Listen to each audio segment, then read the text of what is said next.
All right, so today I'm also doing handwritten notes, and the content for today is chapter 11, and it covers ANOVA.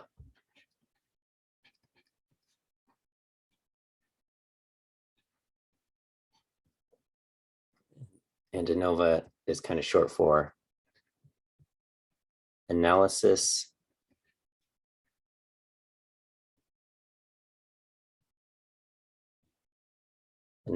of variance. Okay, and so it helps for us to kind of review what the definition of the variance is first. So does anyone recall what the definition of variance is? I think we defined it, it's a measure of spread, right?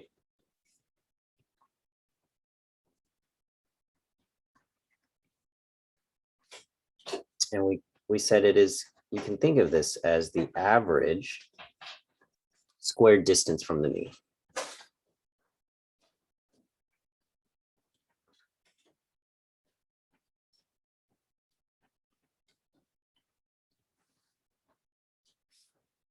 Okay, so a large variance means the values are spread out.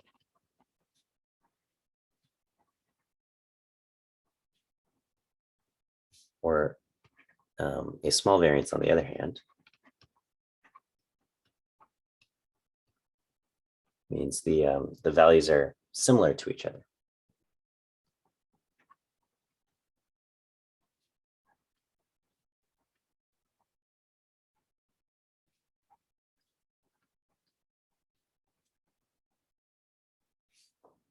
Okay, and so we can think of, if we recall the definition of the variance,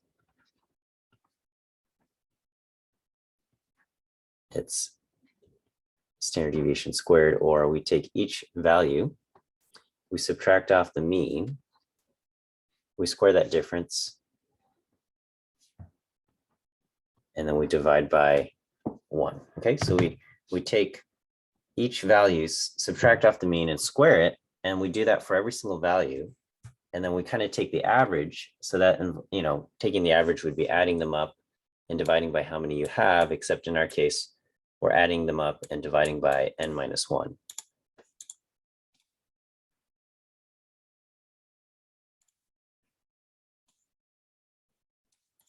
Okay, wait a second.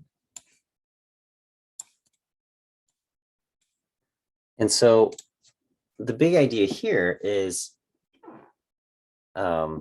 when we look at some data set and we have a bunch of different values, the question is, can we explain some of the variance in one of the numeric variables by taking a look at another variable? Okay, and in this case, we're going to be looking at a categorical variable.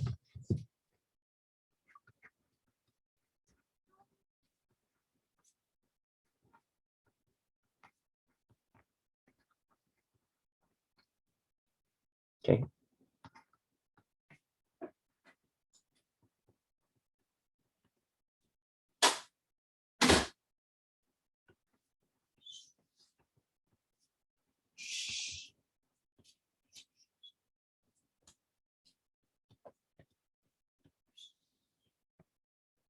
So let me just jot this down.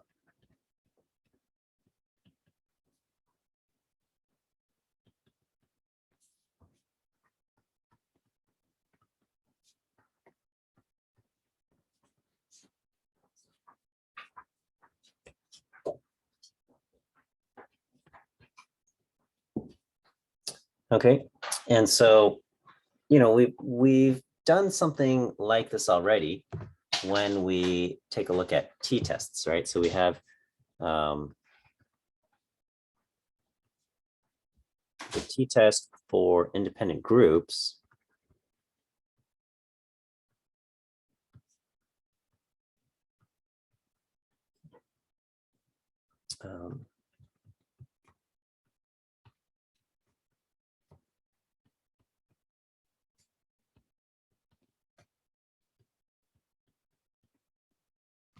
So when we look at the t-test for independent groups, it also tries to answer this question. It basically takes a numeric response and explains some of the variation or some of the differences by using a grouping variable.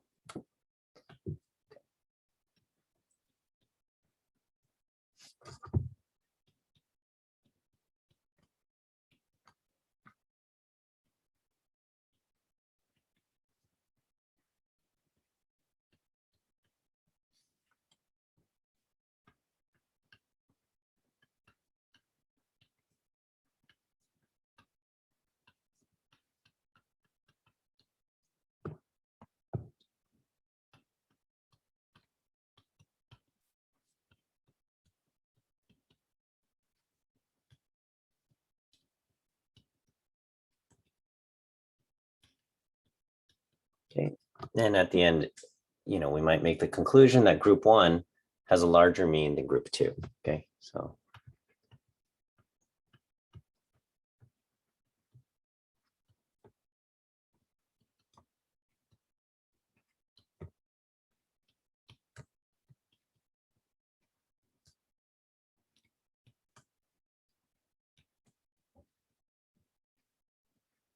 Okay, and thus the fact that the two groups have two different means, that explains some of the variation that we see between the values.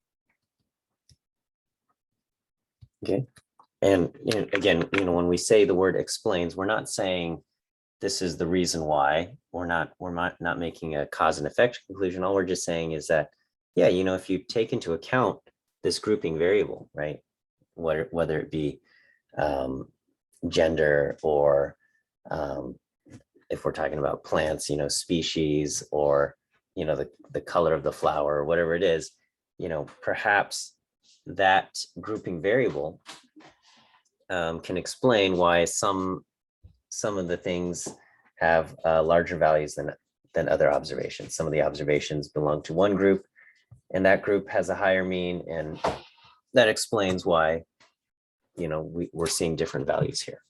Okay, and in today's lesson, we're going to be doing the same thing, but we're not limited to just having two groups. Okay.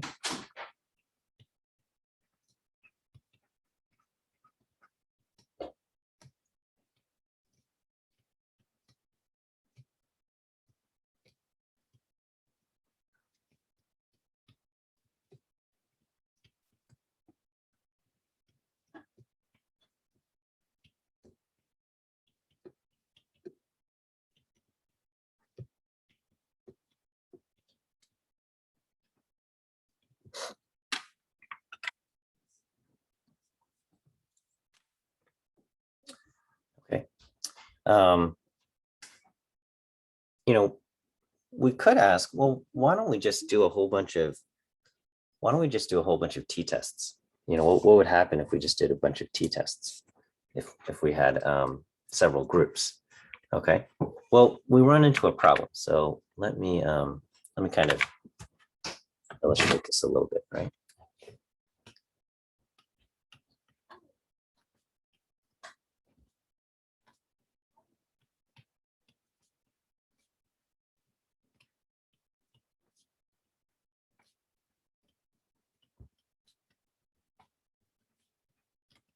Let's say we wanted to compare the means of 4 different groups.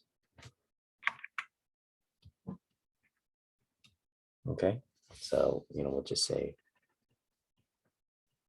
we have random samples drawn from each of the 4 populations.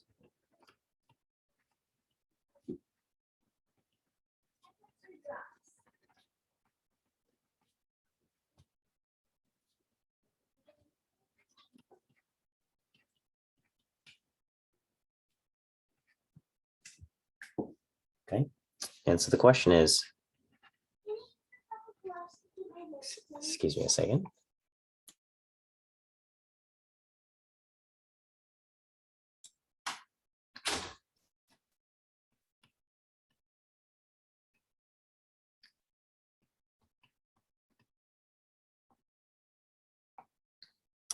Can we just do a bunch of t-tests and compare them two groups at a time?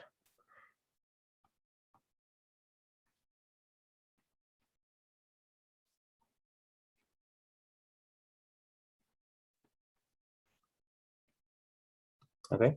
And so if you have 4 groups, you're going to end up doing 6 comparisons. 6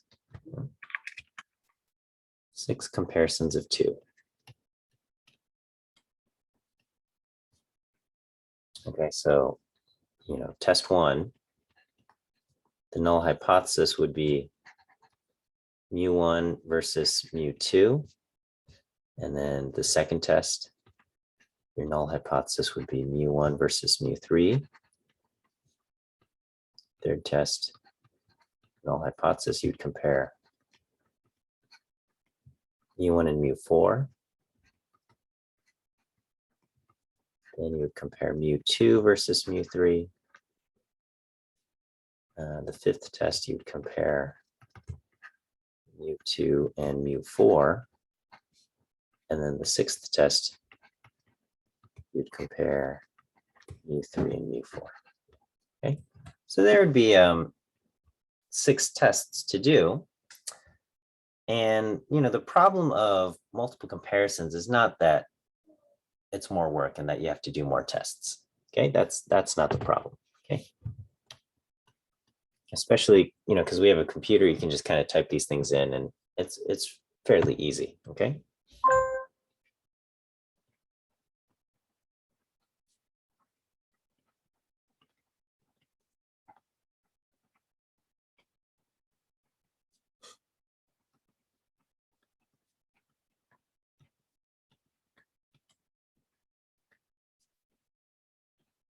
Okay, so it's not that it's more work. All right. The problem is that by doing a bunch of tests, we greatly increase the risk of type 1 error.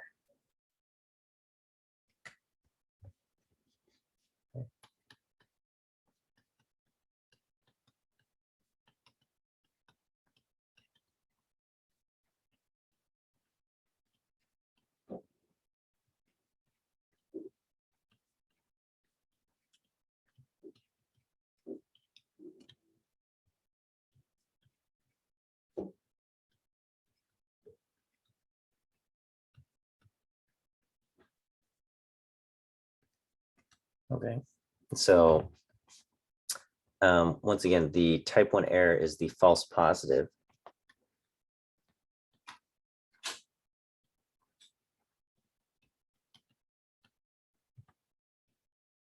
Right, and if you do one test, the risk of type 1 error is say 5%.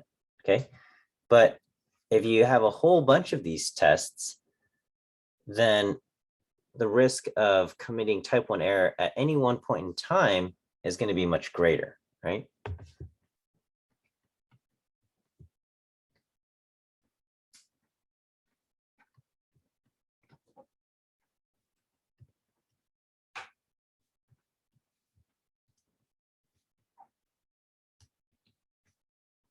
Is, well, we'll say alpha. So let's say, okay, so for one test, imagine having like this carnival game, right? 95% of the wheel is win and 5% is lose it all. Okay. How many times would you play the game in a row? Okay. You wouldn't just say, well, it's 95% every time. So, why don't we just play like 100 times? Okay. So because you play once and you might win, right? You got a very good chance of winning, right? You might even say, oh, let's try it again 2 times in a row, right? 3 times in a row, maybe it's fine. But then as you start saying like, oh, I'm going to play 6 games in a row, do you think you will emerge never having ever hit the lose. Even though lose for any one test or any one spin is only 5%, if you play it a bunch of times, your risk of hitting it at some point during the process is a lot higher, right? So for one test, the risk of a type 1 error is equal to alpha, like 5%. But if you do a bunch of these things, the risk of type 1 error is much greater.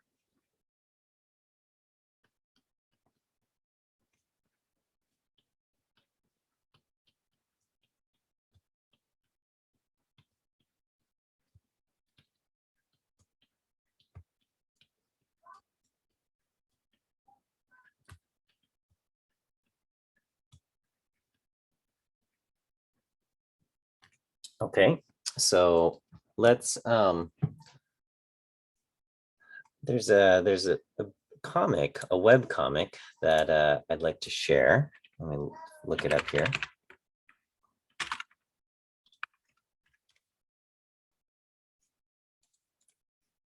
This is the web comic XKCD, and it reads excuse me a second.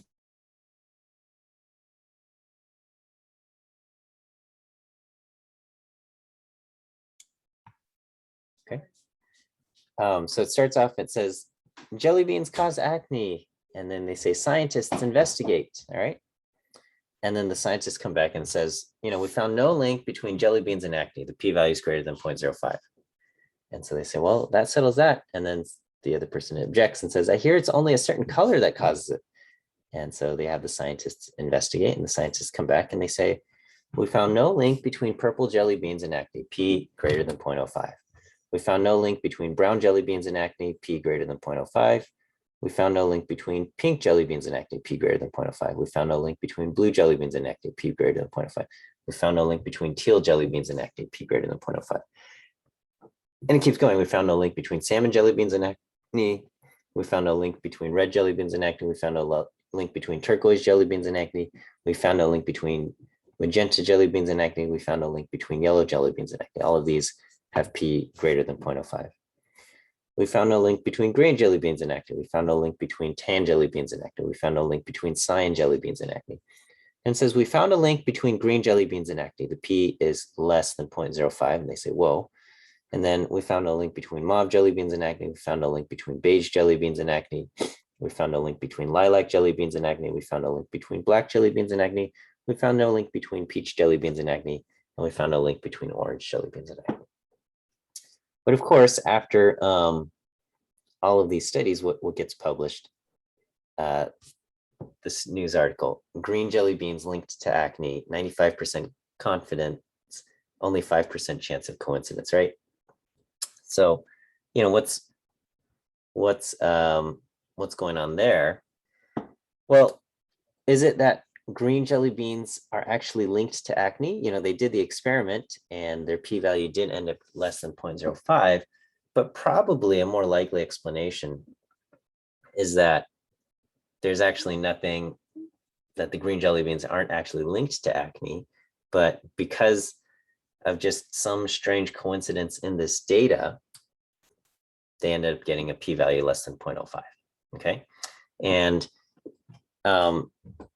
it's not that scientists are being malicious when they do something, but there's kind of this known phenomenon known as p hacking.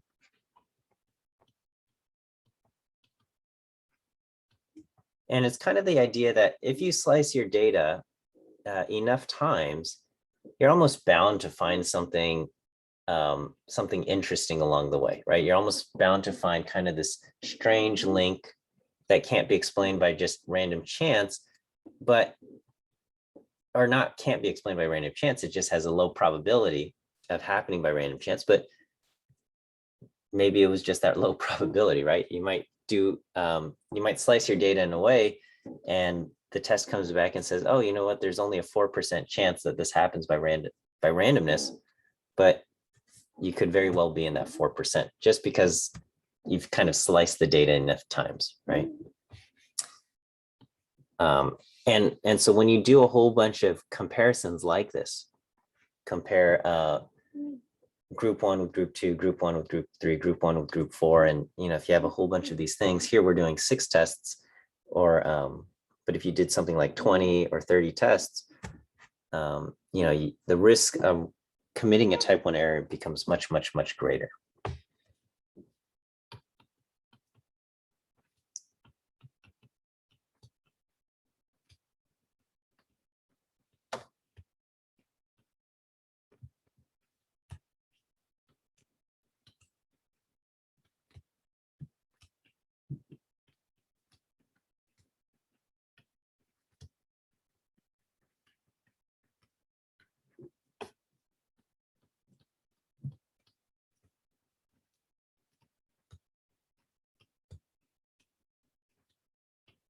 Okay.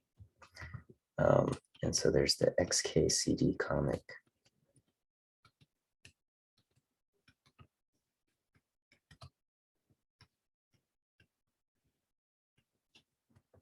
Okay, so what we're going to learn today is Way ANOVA.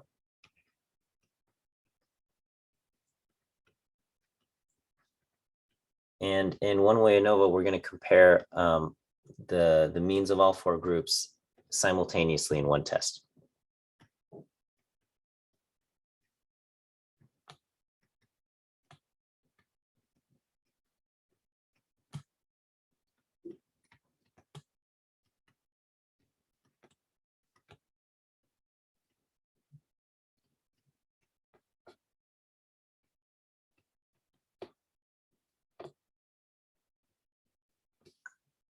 All right, and so our null hypothesis in this case will be the mean of group 1 is equal to mean of group 2 equal to the mean of group 3 equal to the mean of group 4.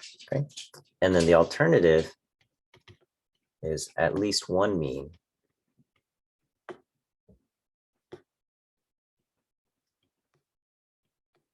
is different.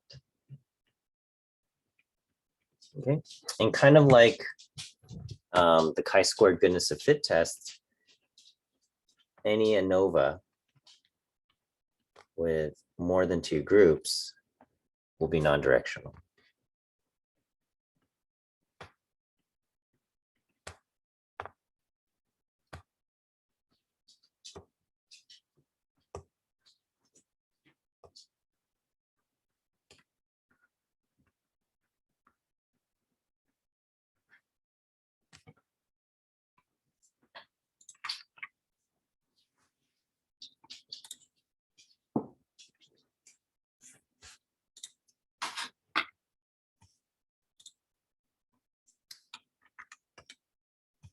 Okay, so let me pull up an example from our textbook. I'll just follow.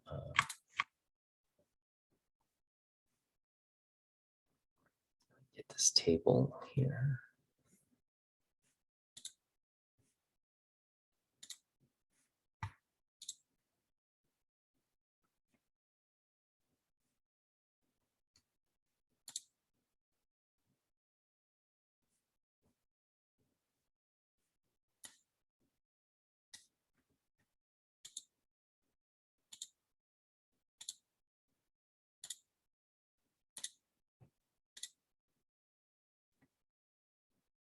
Okay, so here's our textbook.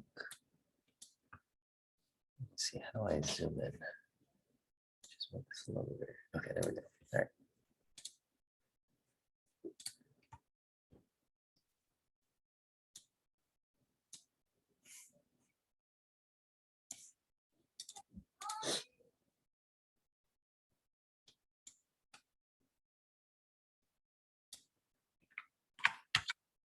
All right. So we are going to learn Way ANOVA. And this is the simplest form of ANOVA. And you can take an entire course on ANOVA. And I would recommend that if you're interested in statistics and data analysis. But in our class, we'll just cover the most basic form, which is Way ANOVA. And I have a plot to go along with this, let me see if I can get this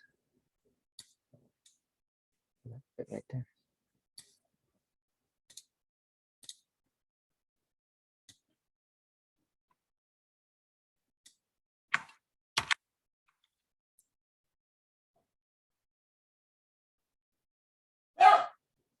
Okay, that's good enough. Okay.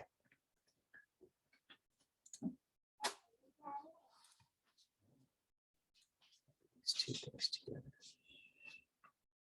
All right. So here, this is I guess an agricultural example. We're looking at the diets of lambs and their subsequent weight gain. Okay, so we have 12 lambs in on 3 different diets.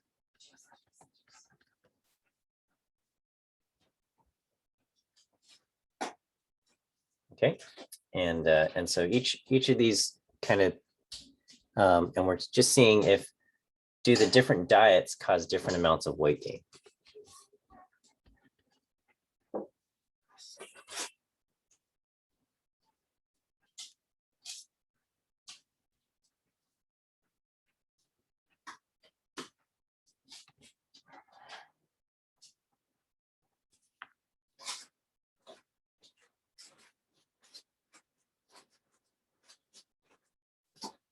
Okay, and when we do ANOVA,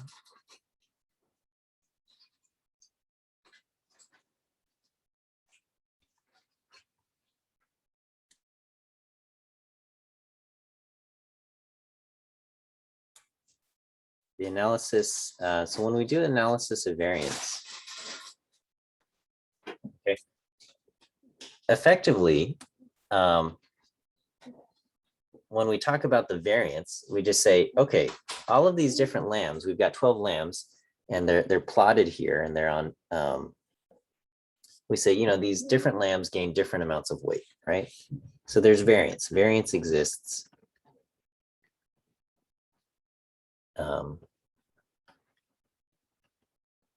Variance exists. All 12 lambs. The 12 lambs gain different amounts of weight, right? So that's kind of the definition of variance, that the fact that the values are different, they're spread between them.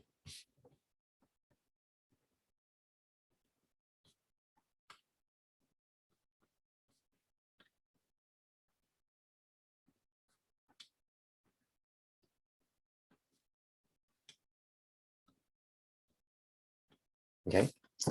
And when we do the analysis of variance, we want to try to assign some of the variance to a source, okay?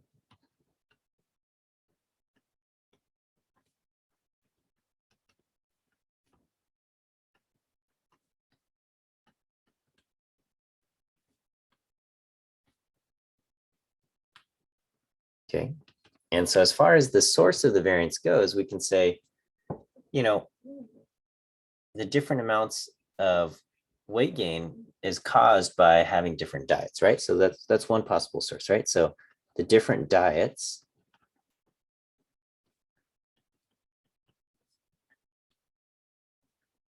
lead to different weight gains.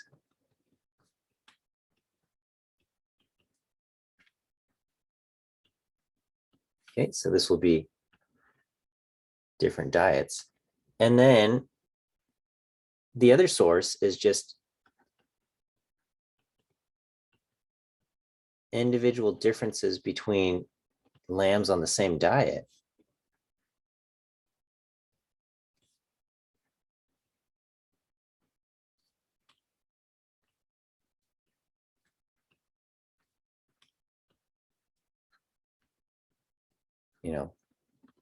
Cause different weight gains. Or I should say lead to different weight gains.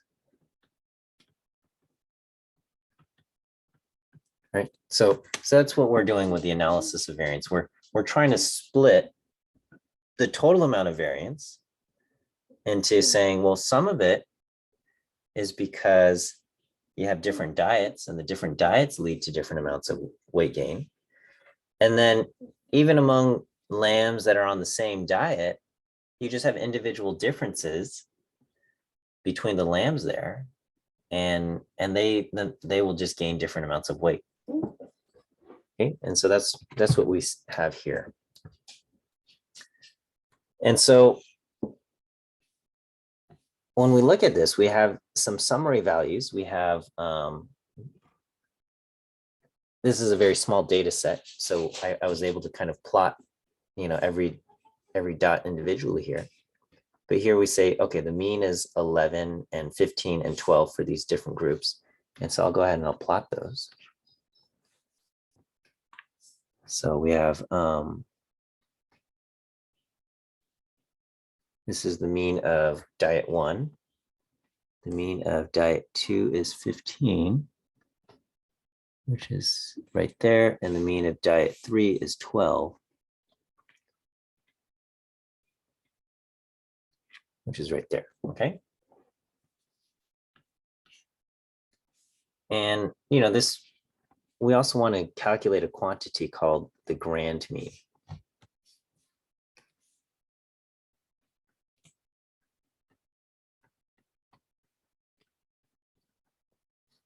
Which would be basically the mean of all the values in our data.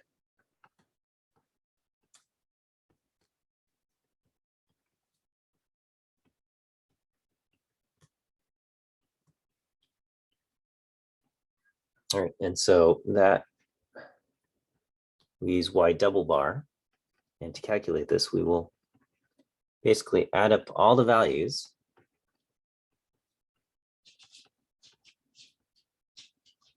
and divide by the total number of values. So we have 12 values, you add them up, you get, if you add up all of these values, 156, you have 12. The grand mean is going to be 13. Okay. If you don't have the raw data values, you can still calculate the grand mean.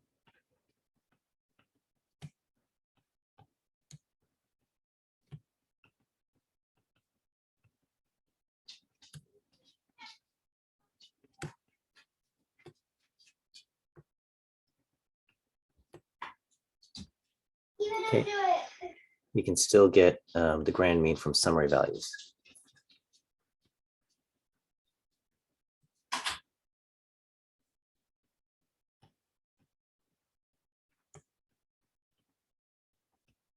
Okay, so we'll say y double bar is the, you take each group, multiply it by its group mean. How many values are in that group?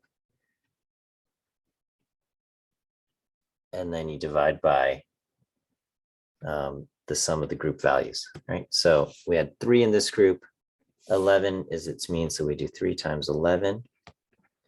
We have 5 values in this group, and the mean is 15. And we had 4 values in the last group, and its mean was 12.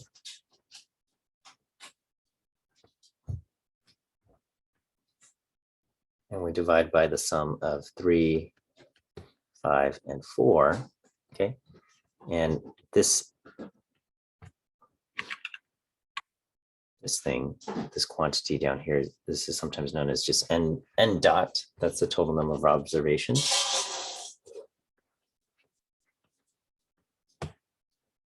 We get 156 over 13, okay? Let me just do a warning. Do not take the mean of means.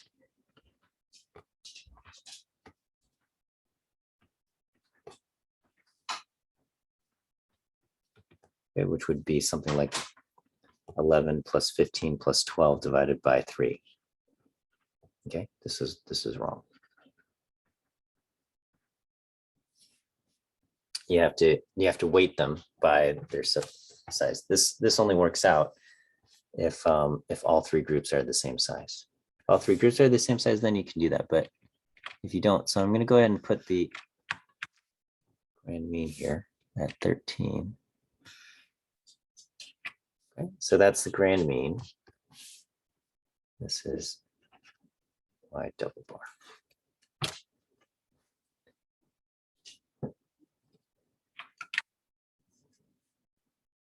And so we see, okay, yeah, every value is different from the grand mean.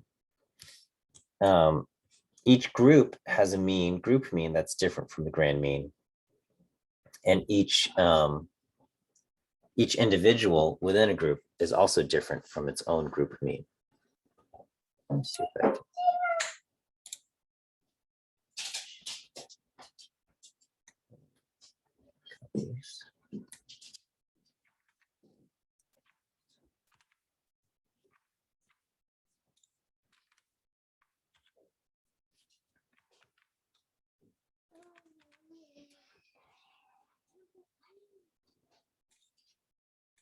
Okay.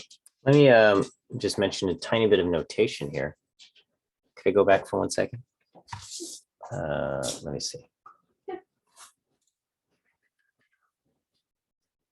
Pull up the slide that I just saved. Sorry.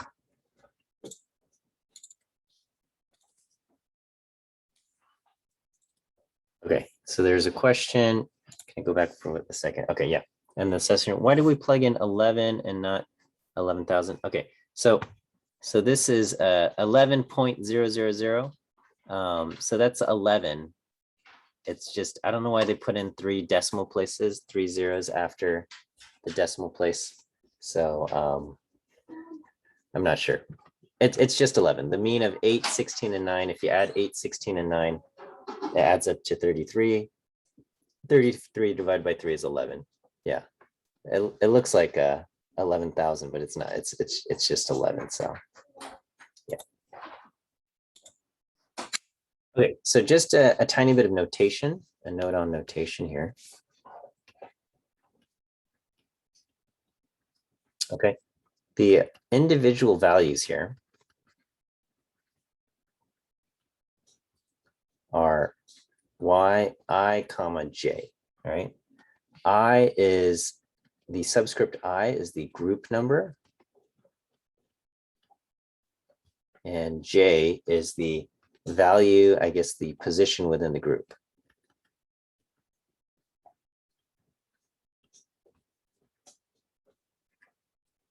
Or the index within the group or something, okay? So y24 is the 4th value in group 2.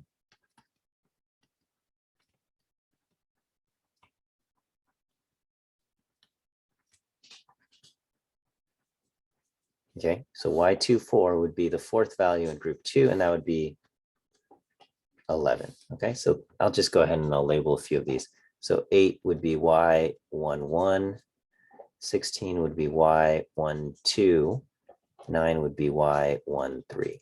Okay, here 9 is y21, 16 is y22, 21 is y23, 11 is y24, and 18 is y25, so on and so forth. Okay, and thus the mean y bar y, what is this? Y bar I is the mean of group I. This would be y bar I.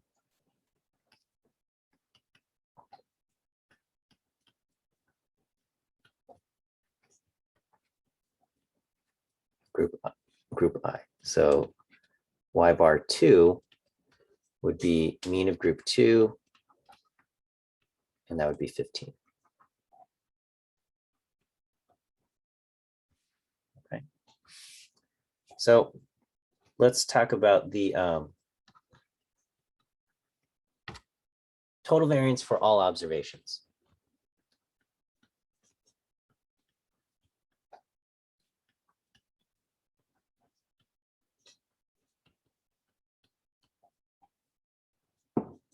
Okay, total variance for all observations.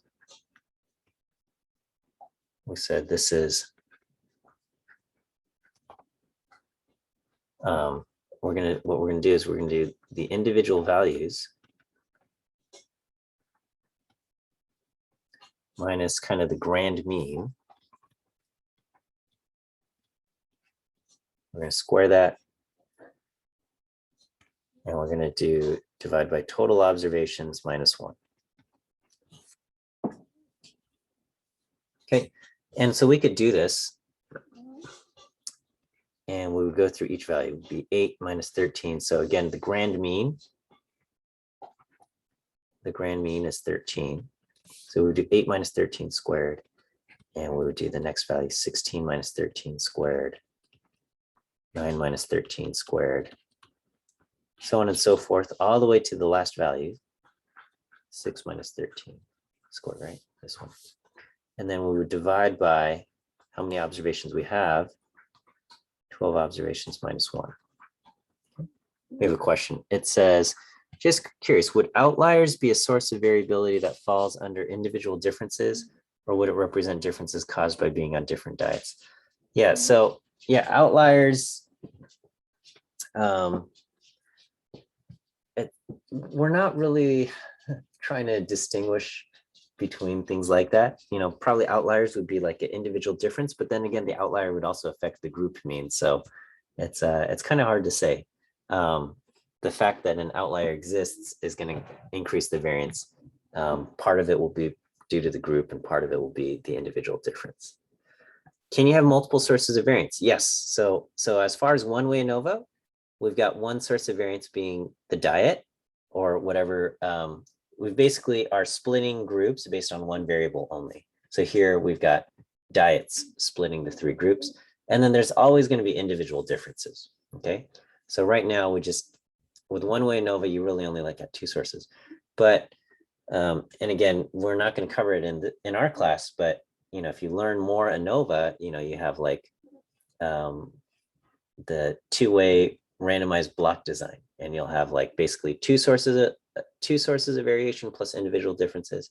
You can also have the 2-way factorial design, and you've got, you know, different things, and you can make your analysis, you know, as complicated as you want with you know, 5, 10 different sources of variation. Plus there's always going to be individual differences, right? Because no matter how much you kind of slice up your group into smaller subgroups, there's still differences within each subgroup, right? So, you know, like in the news, they always like to kind of split people up by different demographic information, and they will say, you know, millennial voters, so they'll split by age, gender, you know, race, and they'll say, you know, white male voters over 60 tend to vote this way, and they'll say female voters in their 20s, people of color will vote this way, and things like that. But even within a certain group, you still have individual differences, okay? And so there's always going to be individual differences being a factor there. Okay, so anyway, we were talking about this. So this numerator part, this is known as the total sum of squares.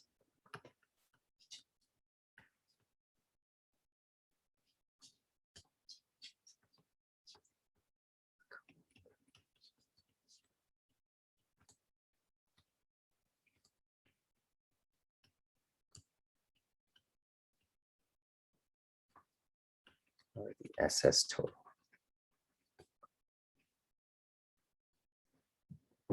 Right, and so symbolically, SS total,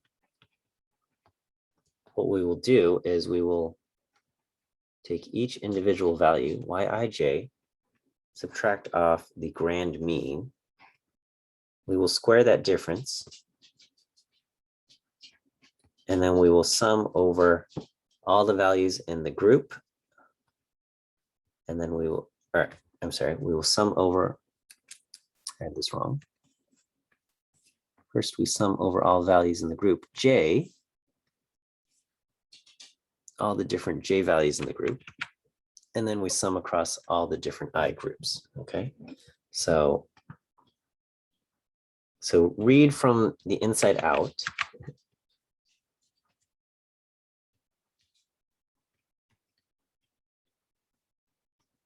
Okay, so take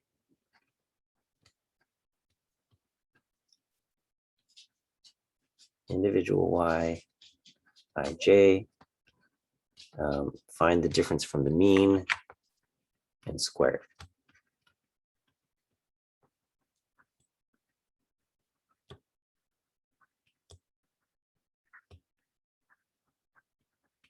Okay, then repeat and add for all j values within a group.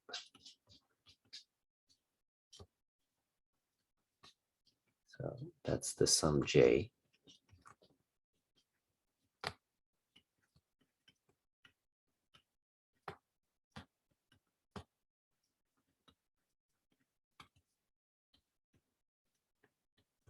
And then the sum over I is repeat and add for all I groups.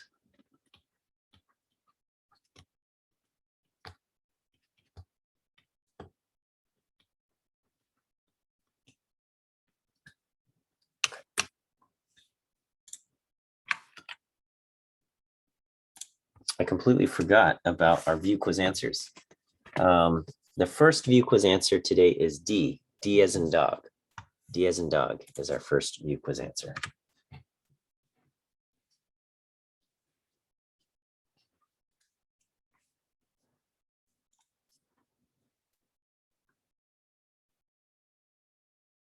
Okay, so let's explore this a tiny bit.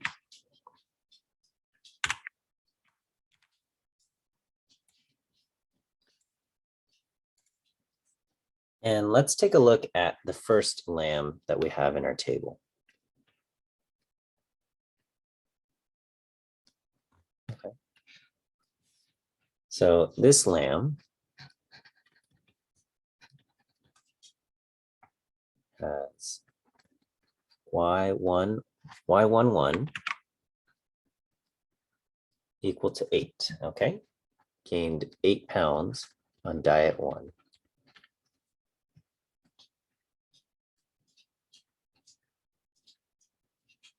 Okay, so the grand mean is 13.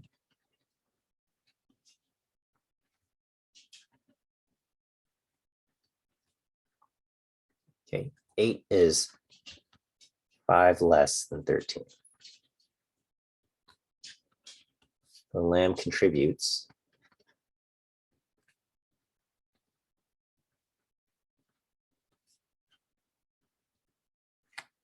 13 minus 8 squared, 25 to the total sum of squares.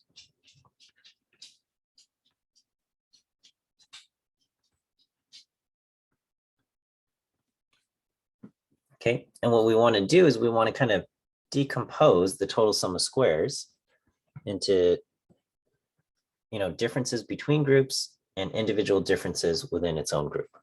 Okay.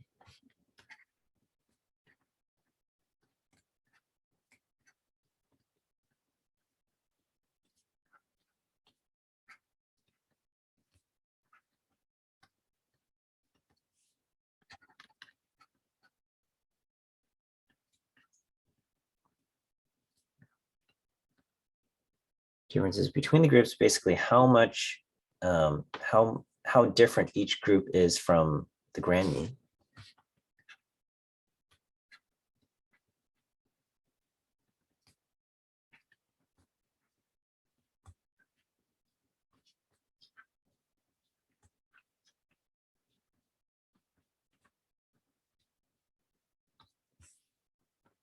And then also individual differences.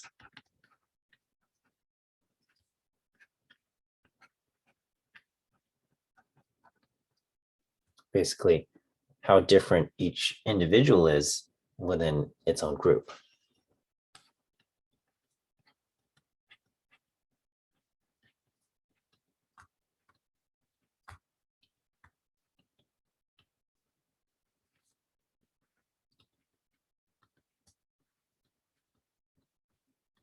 Okay, so, one way we can think about this is we could say, this, this lamb it belongs to group diet 1. And diet 1, on average, gains less than the grand mean. Okay. Diet 1's average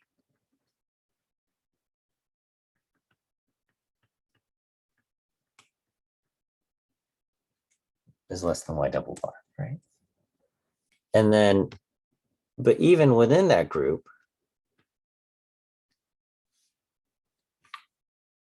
this lamb only gained 8 pounds. So diet 1's average is 11. And even compared to its own group,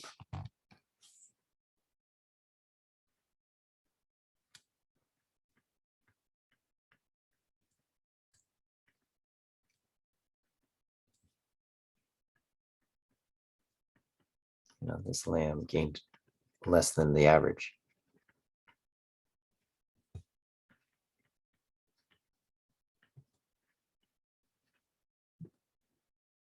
Okay.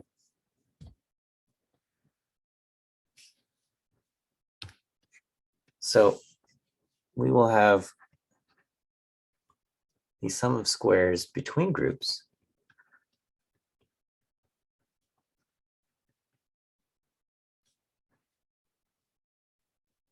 What we will do is we'll take the group mean, y bar I, subtract off the grand mean, take that difference, okay? And then we're going to multiply it by the number of observations in group I, and then we're going to add this up for all I observations, okay? This is each group has mean y bar I, okay? Which is different from the grand mean.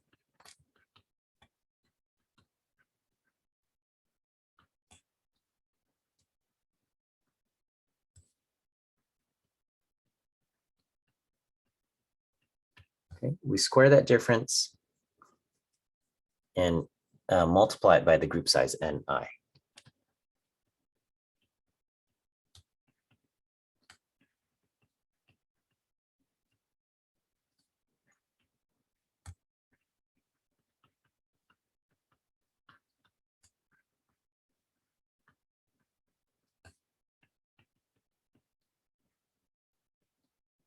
Okay, and then we repeat and sum for all I groups.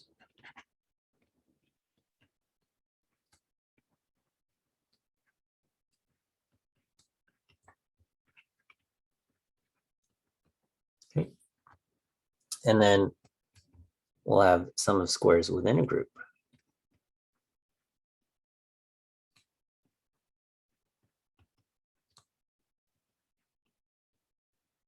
And within a group, it's pretty much just kind of like the variance, group variance, and then we add that up for all of the groups, okay? So, or I guess the group sum of squares. So we're going to take each individual value, yij, subtract off the group mean, yi. We're going to square that difference. So, for this observation, it's 8, and we'll square that difference. And we'll add it up for all j values within the group, and then we're going to repeat it for all I groups, okay? So square the difference.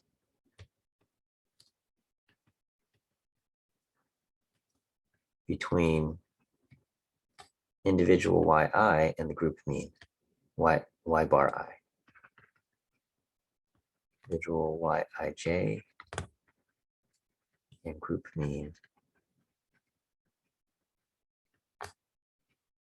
y bar I, okay? And then add for all j values in a group.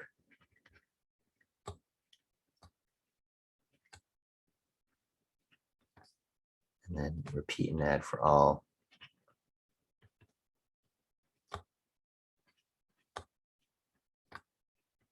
I values, for all I groups.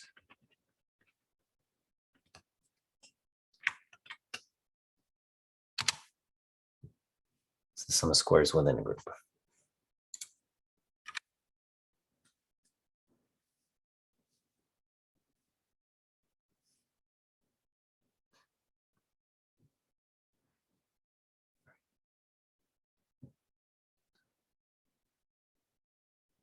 Okay, can I flip to the next slide here?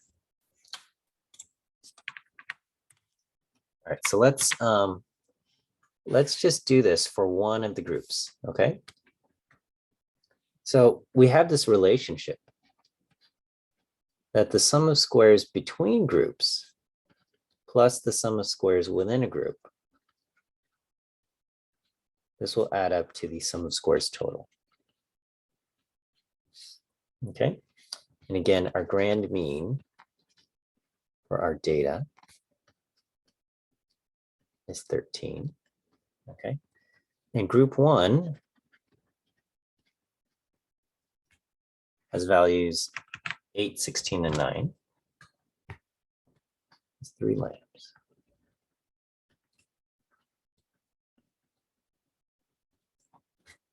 All right, and so its contribution to the total sum of squares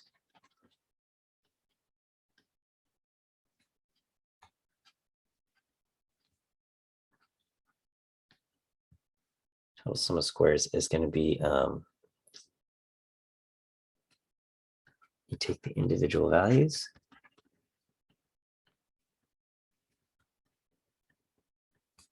minus the grand mean, square them and add, right?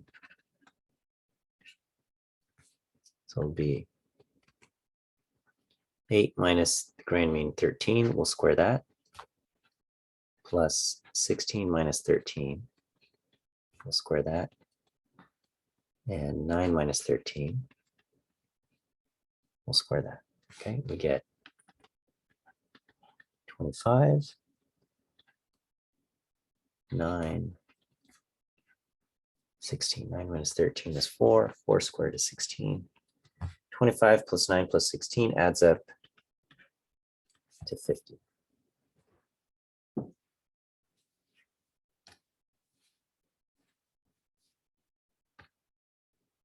Let me draw. Okay. So I'm going to draw a square here.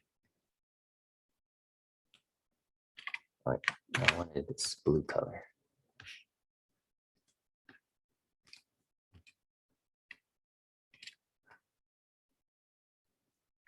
Okay, so one edge here. See, we're going to get some very big squares here.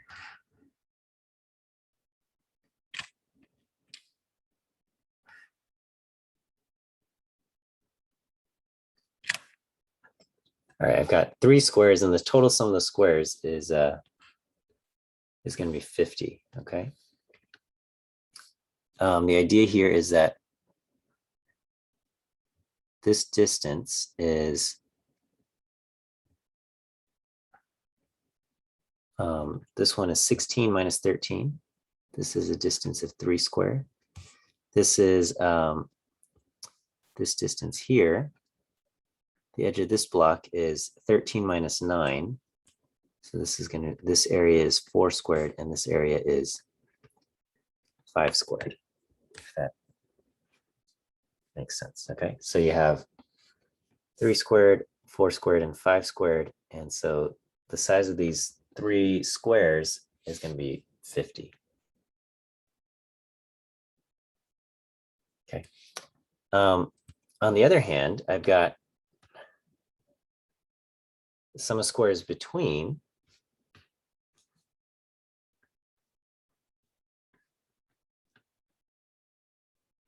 so this is area of 3 blue squares. Okay. The sum of squares between is going to be, we take the number of observations in group I. We're going to take y bar I, subtract off the grand mean, and we will square it. Okay. So the grand mean, or the group mean is 11. The grand mean is 13. We square that difference. We have 3 observations. We multiply that by 3, and we're going to get 3 times 4. We get 12. Okay. So what this is if I draw a square, it's the difference between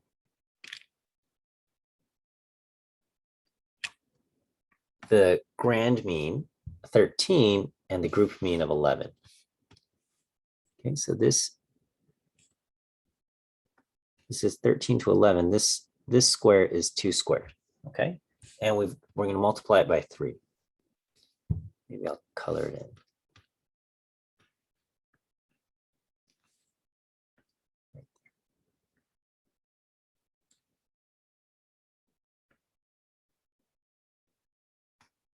Okay, so that's an area of 4, and we're multiplying it by 3. Okay, 3 times that. That's the sum of squares between. 3 times that. Okay, and then I don't know if I have room for this. The sum of squares within is how different each observation is from its own group mean.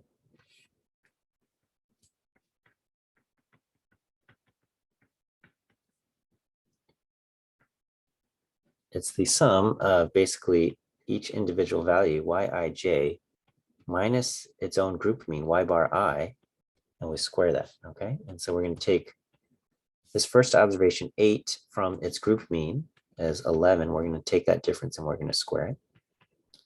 And then we'll go to the next observation, 16 minus 11. So we're going to square that. And then the last one is 9 minus 11. And we'll square that, okay? And so if you do that, you'll get 8 minus 11 is 3. 3 squared is 9. 16 minus 11 is 5. 5 squared is 25. 9 minus 11 is 2. 2 squared is 4. And so when you add that up, you get 38. Okay, maybe I'll draw this in red. A red box. Okay, so 3 times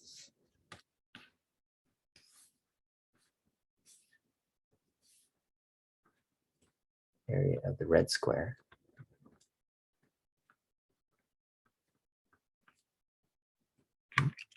Oh my goodness, what's going on with my pen here? Square times number of observations. Okay. All right, and so this one, let me find a color that I can use. Maybe I'll use this purple color. So we're taking the group and I'm drawing a square.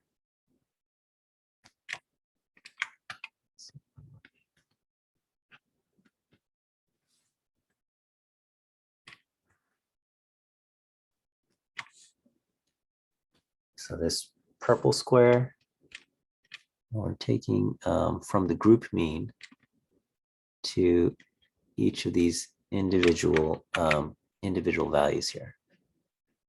So that one goes down to there. It's kind of hard. All right. So that one's 9 to the group mean, and this one goes. Okay, so there's 3 squares there, and they will add up to 38, the area of the 3 purple squares.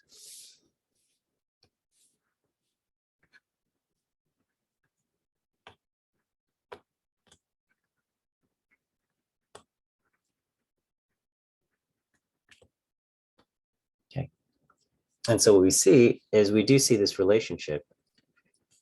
So this one's the sum of squares total. And so we have sum of squares between is 12. The sum of squares within is 38. And these add up to the sum of square total, which is 50. Okay, and we did it just for this one group. Okay, the blue squares, the area, total area of the 3 blue squares is equal to the total area of the 3 purple squares and the 3 red squares, or the red square multiplied by 3. And we add those up and we get the sum of squares total.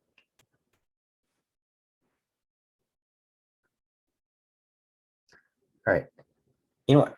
I normally just kind of power through the full kind of hour and 50 minutes, but let me just take a short 5-minute break here. Okay, let me go ahead and give you your second view quiz answer. Your second view quiz answer for today is the letter C, C as in cat, C as in cat. All right, let me just take a short break. I'll just pause the video and then we'll come back in 5 minutes. Is that all right? So you can take a stretch break as well. Second view quiz answer is C, C as in cat. And then let me just take a quick 5-minute break. Okay, so all right, so all to say that when you take the difference between the values from the grand mean, okay, so this is, again, this blue line represents the grand mean. So you take each individual value and you say, how different is this value from the grand mean? And you square those differences. So this is a difference of 3 squared. This observation is a difference of 4. You square it. This is a difference of 5. You square it. You add those up, you get 50. You get the sum of squares total. Then you also take a look at how different is the group mean, y bar, which is 11. You know, how different is that? It's a difference of 2. You square that. You get an area of 4 and you multiply it by the number of observations, 3. And then you take each individual and you say, how different is it from its own group? Okay. And when you square that difference, you know, this is different from, this is a difference of 5 squared. This one's a difference of 2 squared, and this is a difference of 3 squared. When you add those up, you get the sum of squares within. And all of those will add up together. Okay, sum of squares between, sum of squares within will add up to the sum of squares total. All right, and so this, we can put all of this together into a single table, and this is called our ANOVA table.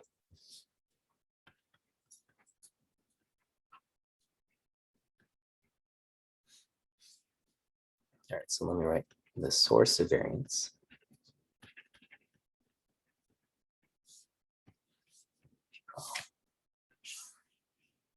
The horizontal lines here.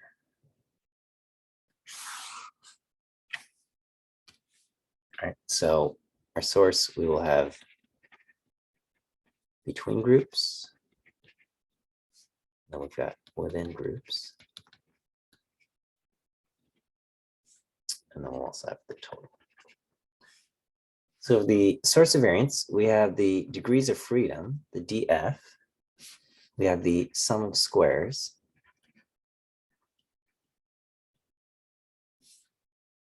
And we've got the mean squares. And then we have the F ratio. Okay, so the degrees of freedom is going to be I minus 1, number of groups minus 1.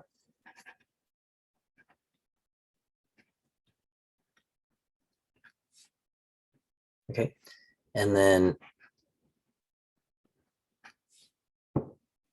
the DF for the within groups is N dot minus I. This is the number of observations minus number of groups.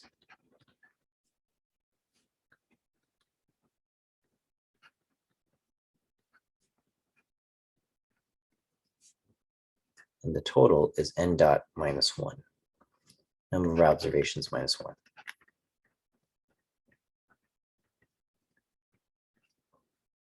Take the sum of squares here is you're going to take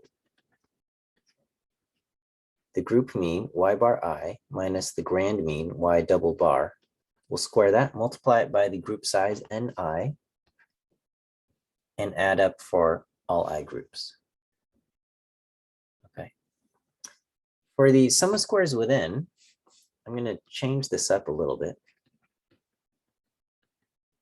Sum of squares within, we said is you're going to take each individual value, yij, subtract off the group mean y bar I, square it, do this for all j observations, and then repeat for all I groups. Okay. What we're going to do is, if we think about the variance of group I,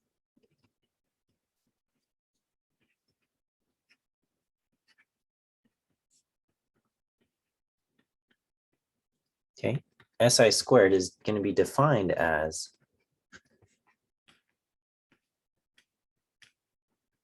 yij minus y bar I squared over ni minus 1. Okay, this is just the definition of the variance.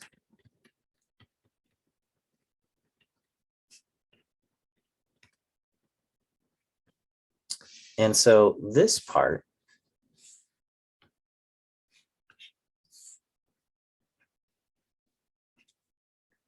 shows up right there.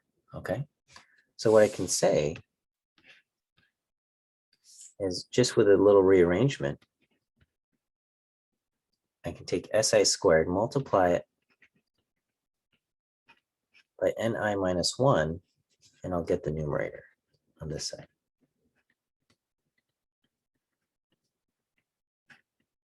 All right, and so that's what we're going to plug in. So this will become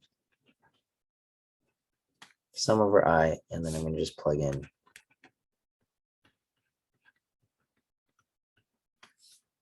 SI squared. There. Okay, so here, the sum of squares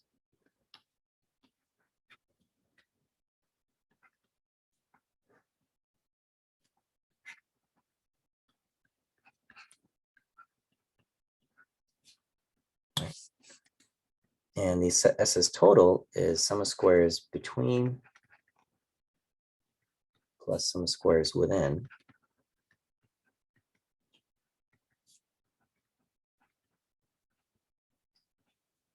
Okay, or we can also do all of the individual values. Yij, subtract off the grand mean, square it, add across all values in J, or add across all J values in a group, and repeat for all I groups. The mean squares is you take the sum of squares in that row, sum of squares between, and you'll divide by the degrees of freedom between. Here, we will take the sum of squares within and divide by the degrees of freedom within. Here, we'll take the sum of squares total and divide by degrees of freedom total. This is just equal to the total variance.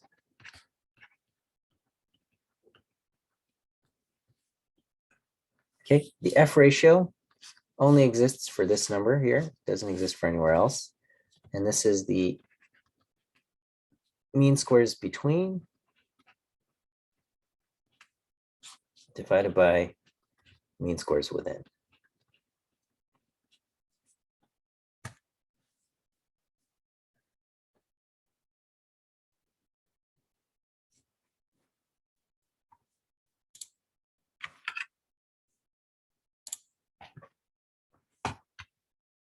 Okay, so that's the ANOVA table. Let's go ahead and fill this out for our data set here.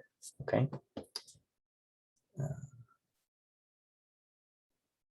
gonna do this.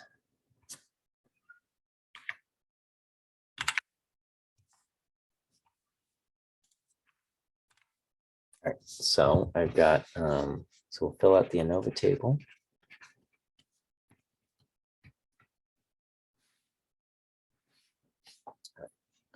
So I'll write source.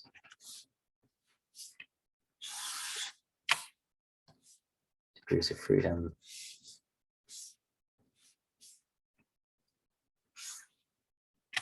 And let me go ahead and just copy that that table in again.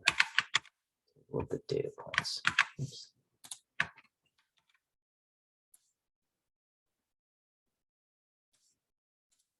Okay, so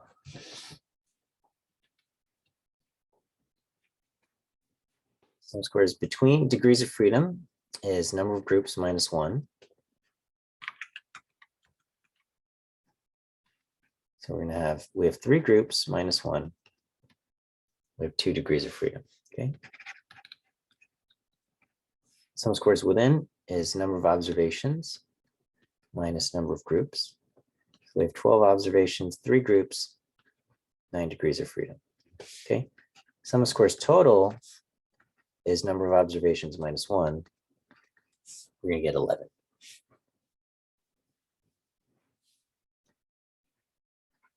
I'm sorry, degrees of freedom total. Okay, sum of squares. So the sum of squares is, we're going to take each group mean, y bar I, minus the grand mean. We'll square that, multiply it by its group size, repeat for all I groups. Okay, so the first group, there are 3 observations. Its group mean is 11, and the grand mean is 13. We're going to square that difference, multiply by 3. The next group, its group mean is 15. The grand mean is 13. We'll square that difference, multiply by the number of observations in group 2, which is, there's 5 observations. And then the last group, there's 4 observations. Its group mean is 12. The grand mean is 13. We will square that. So 11 minus 13 is 2. 2 squared is 4. 15 minus 13 is 2. 2 squared is 4. We'll multiply that by 5. 12 minus 13 is 1. 1 squared is 1. Okay, so we get 12 plus 20 plus 4. We get 24, 36. 36 there. Okay, so that's the sum of squares between. Okay, sum of squares within, the formula is n dot, or ni minus 1 times the variance si squared of group I. So the variance has been calculated for each of our groups. Okay, so we're going to take 3 minus 1, 3 observations minus 1, and we'll multiply it by 4.359 squared. The next group, 5 observations minus 1, and we'll multiply it by 4.950 squared. Last, 4 minus 1 times 4.967 squared. Okay, so those are the group variances. And here I got, I did these calculations and I got 210 after. Okay, so the SS total would be 36 plus 210, 246. Okay. Mean squares is the sum of squares divided by the degrees of freedom. So we're going to do 36 over 2, when mean squares is 18. Sum of squares over degrees of freedom, 210 over 9, and we get 23.33. Okay. Here the total variance would be 246 over 11, 22.3636. All right, and the F ratio would be basically mean squares between over mean squares within, which becomes 18 divided by 23.33. I get 0.771. That's my F ratio. 18.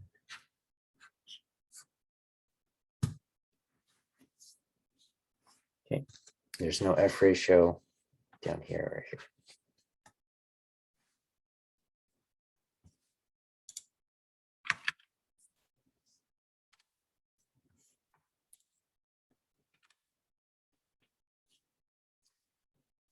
All right, so that's filling out the ANOVA table. Okay. All right, and so what's the purpose of all of this? Well, we can do this leads us to getting our F ratio, which is going to be our test statistic, okay? And that's how we go about conducting the hypothesis test associated with ANOVA. All right, so with one-way ANOVA,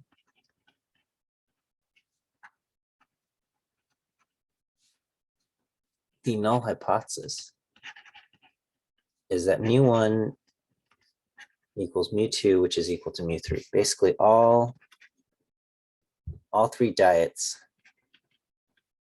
result in the same mean weight gain.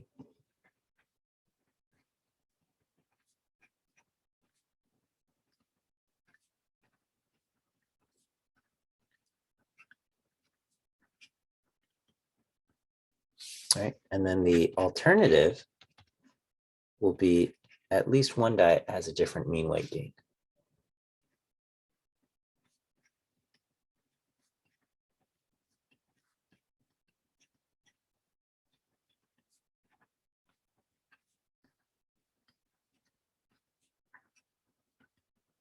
Okay, so from our previous page,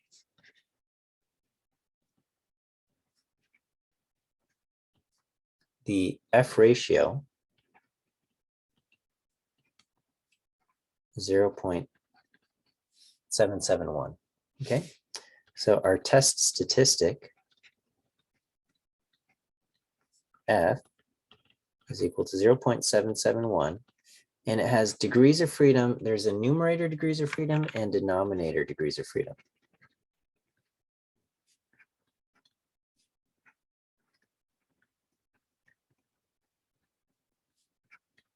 Okay, so we have 2 degrees of freedom in the numerator and 9 degrees of freedom in the denominator. Okay, because the numerator is the degrees of freedom for between groups, which is 2, right? We had 3 groups minus 1 is 2 degrees of freedom for between groups. And then within groups is number of observations minus number of groups. So we do 12 minus 3, we have 9 degrees of freedom in the denominator.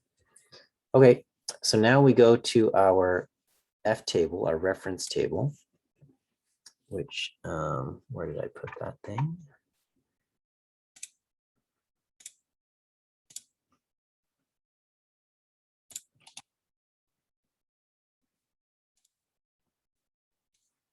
Okay, so the F table. All right, so it says critical values of the F distribution, and there's a different page for each, I guess, degrees of freedom. And technically, the F table, I only went up to 2 numerator degrees of freedom, but there's like even more pages and stuff. But anyway, we have 2 degrees of freedom in the numerator, and we have 9 degrees of freedom in the denominator. So we look at this this first number here. We have numerator degrees of freedom 2, denominator degrees of freedom 9. Let me go ahead and just copy this here.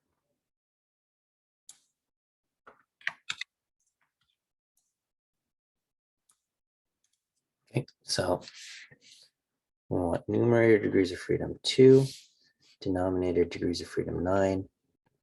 The first number is 1.93, and we'd say 0.771 is closer to 0 than 1.93. So that means the tail probability has to be greater than 20%.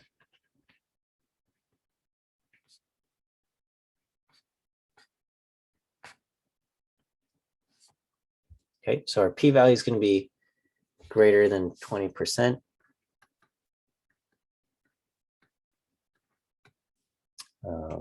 If alpha is 5%, we do not reject the null hypothesis.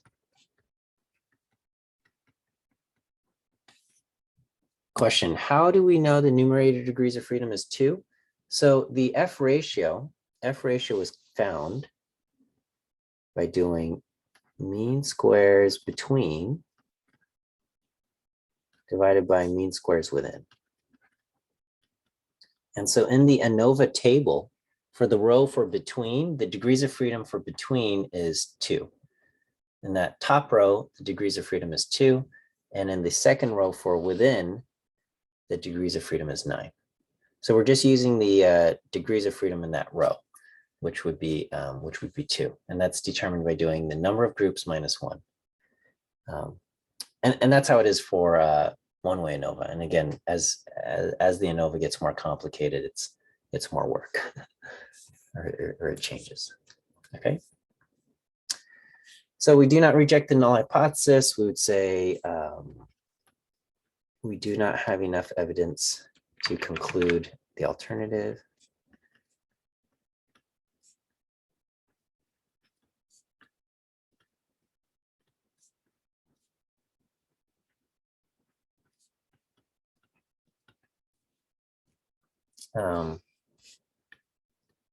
Or more specifically, we do not have enough evidence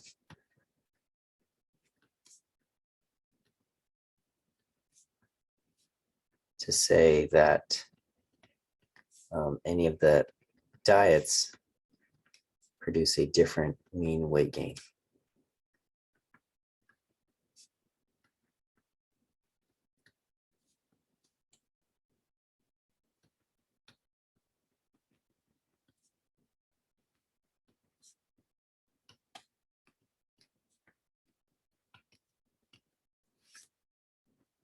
Okay, but we're not allowed to say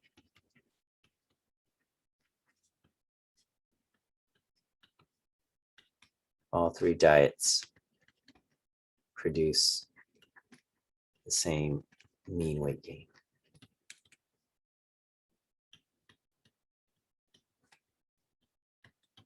Okay, we're not allowed to, we don't have enough evidence to say that they're different, but we're not allowed to say that they are the same. So it's a little bit annoying, but that's how it goes. All right, I wanted to just show you real quick. So we spent the whole, I guess, last hour and a half going over producing these values and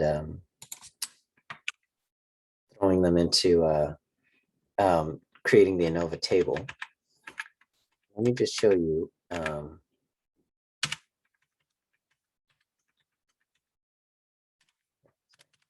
Make this bigger.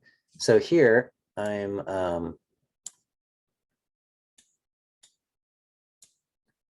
entering the data. So I just take the values 8, 16, 9, 9, 16, 21, 11, 18, 15, 10, 17, 6. And then I say, make a factor group A, because we have 3 observations in the first group, B, B, B, B, B, 5 observations in the second group, and C, C, C, C, 4 observations in the third group, okay? And then, and I combine them all in a data frame. Here's my, this is what the data frame looks like. 1 column for the value, 1 column for the group. And what we can do is we can create a linear model that asks to explain the values y based on the group, okay? And we're going to say our data comes from this data frame dat, right? And then I can ask for an analysis of variance of the model, which comes out here, and we get sum of squares 36 and 210. Here we have the group for kind of between. Residuals is kind of like the within.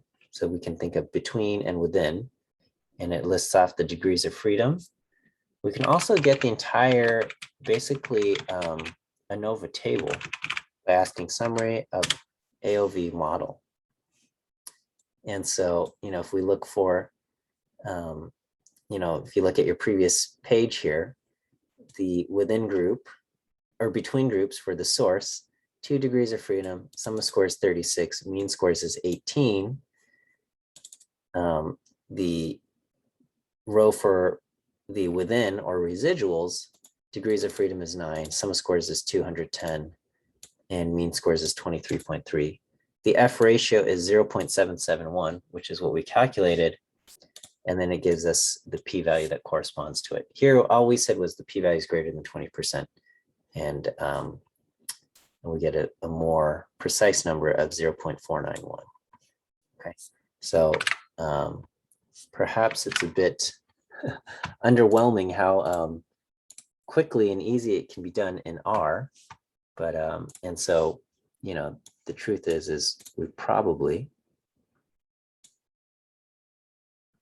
would do most of our ANOVA work using R or something like this.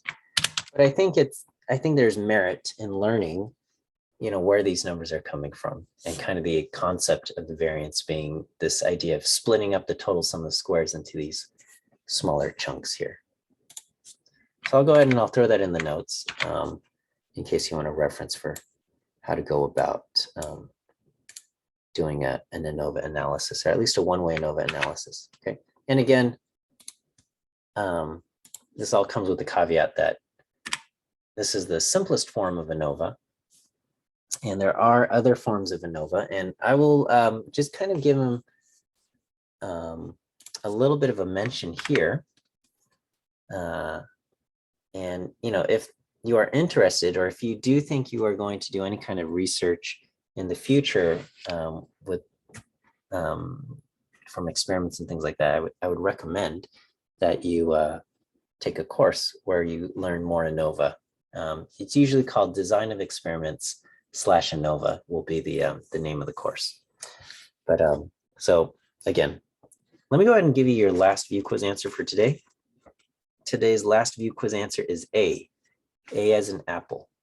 A as an apple is the third view quiz answer for today.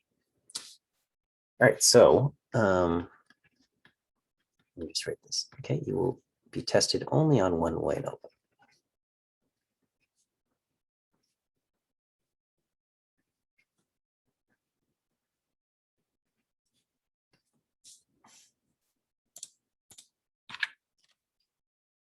All right, but there are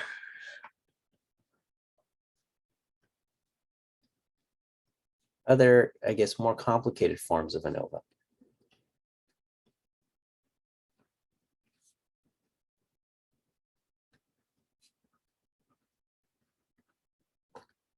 And let me just kind of mention the, so one is the randomized block design.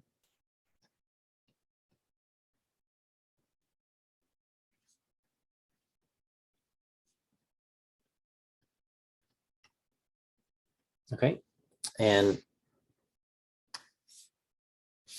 so first of all, let me just reframe one-way ANOVA using what we call the effects model.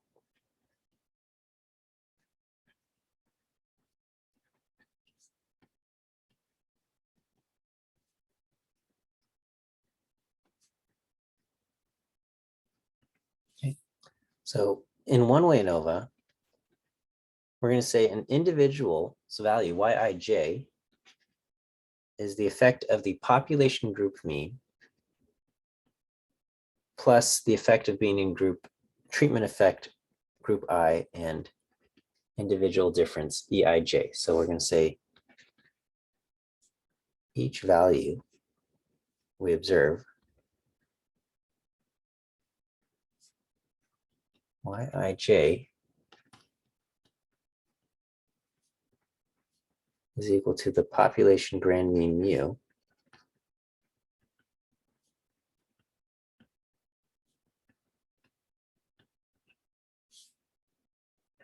plus the population effect of being in treatment group I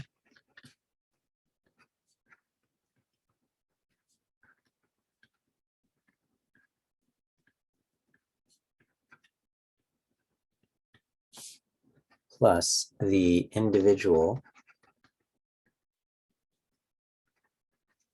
or residual variance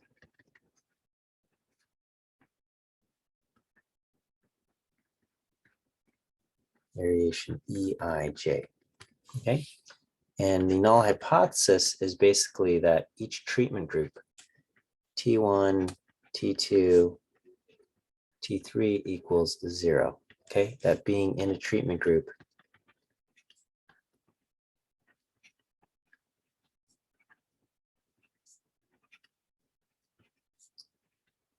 has 0 effect.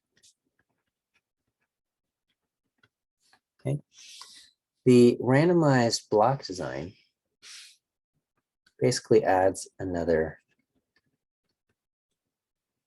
component.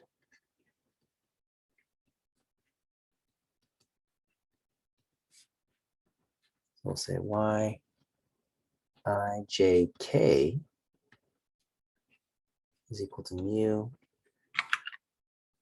plus tau I plus beta j plus epsilon IJK. So we'll say each value equals the population grand mean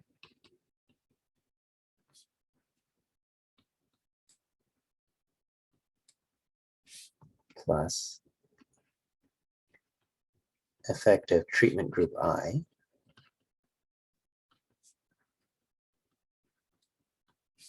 plus effective blocking group beta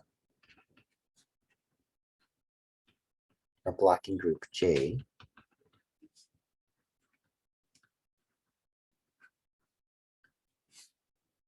plus individual variation.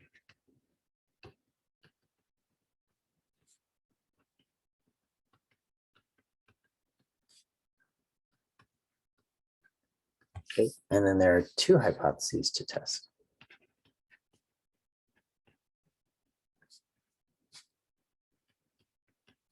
The first one is for treatments.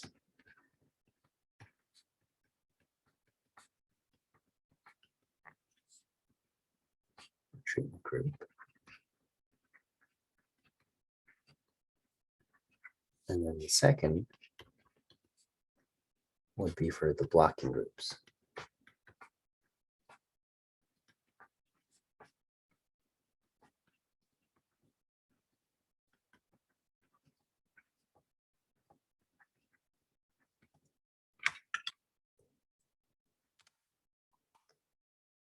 Okay, and the question you might ask, why, why bother? What is the effect? What's the point of a treatment group and what's the point of a blocking group? Well, we might use a block design if we know there's kind of another factor that could impact the response variable. So I know some of you guys are still writing, but we're going to just draw a picture here.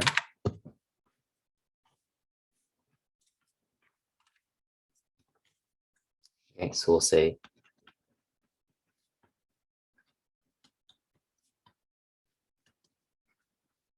use a block design if there's another factor that impacts the response variable. So for example, let's say you were growing plants in an office or something. You want to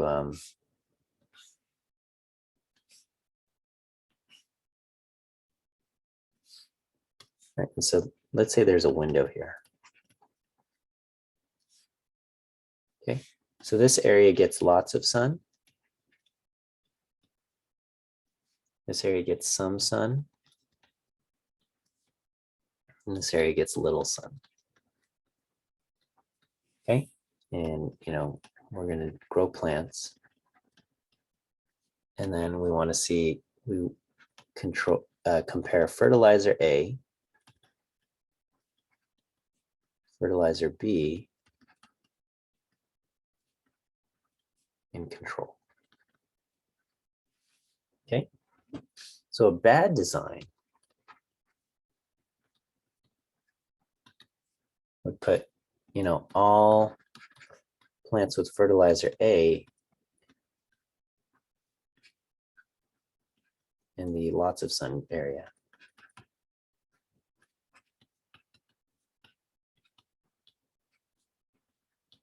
And put all control plants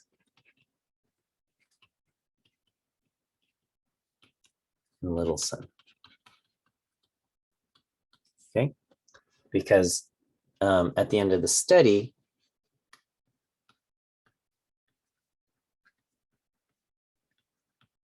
let's say fertilizer A plants grow the most.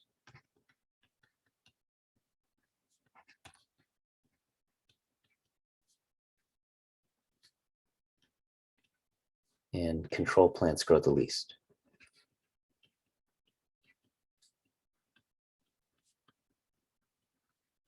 Okay, if that happens, you can't separate the effect of fertilizer A from the effect of the sun. Are these plants the tallest because fertilizer A is most effective? Or are they the tallest because they got the most amount of sun? Right? This is a poor design, right? So we cannot distinguish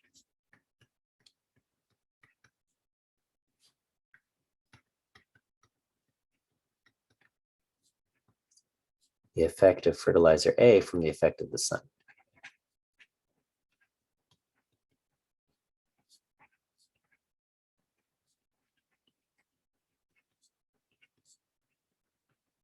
Okay.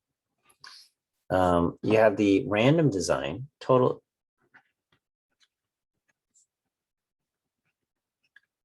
And then just you randomly assign the plants, the different treatments to the different areas. Okay. But by random chance, it's still possible that you end up with, say, more fertilizer A in the lots of sun and more control plants in the little sun area. Okay.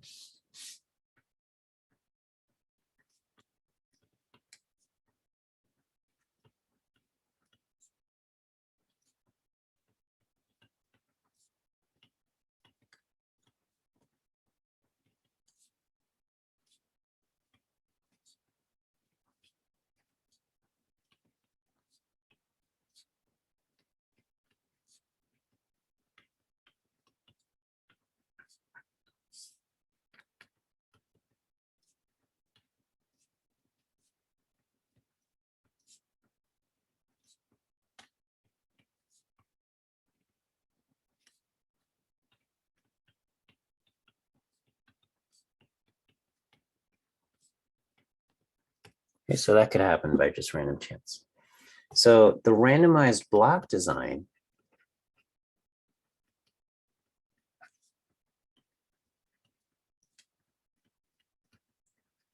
says each block will get the same amount of fertilizer A, fertilizer B, and control, right?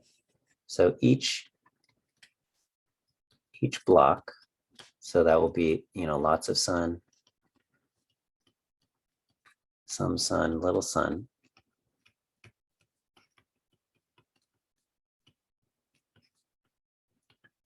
We'll have fertilizer A, fertilizer B, and control equally represented.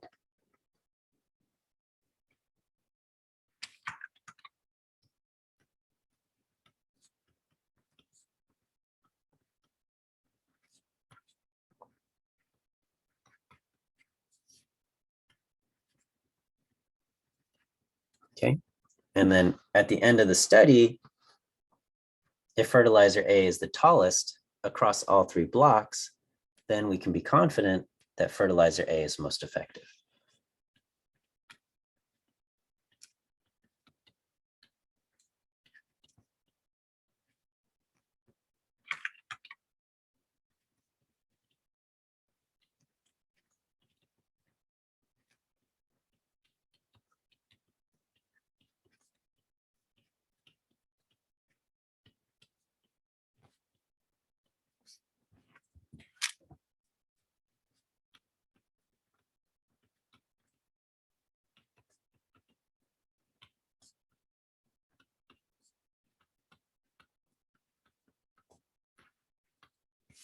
Okay.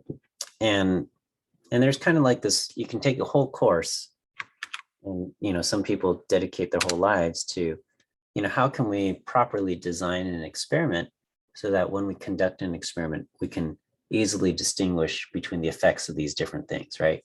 And so, here's a very simple example where we're just trying to test out these fertilizers and stuff. But, if you weren't thinking about the design and you didn't even consider like the sun as a factor, and just you put all of fertilizer A on one side of the room and all of the control plants in another side of the room, you could end up with this problem where you realize, oh, did these plants grow the most because fertilizer A is the most effective, or did they grow the most because they got the most amount of sun? And so proper experimental design is an important thing. We don't have time to really discuss much more about it in our class than just the couple minutes of attention I gave to the subject here. But it is an important subject, and if you are interested in studying more statistics, I would recommend a class on experimental design. Experimental design and linear regression. Linear regression we'll cover on Wednesday. All right, that is all I have for today. Thanks for tuning in, and have a good evening, and we'll see you guys on Wednesday.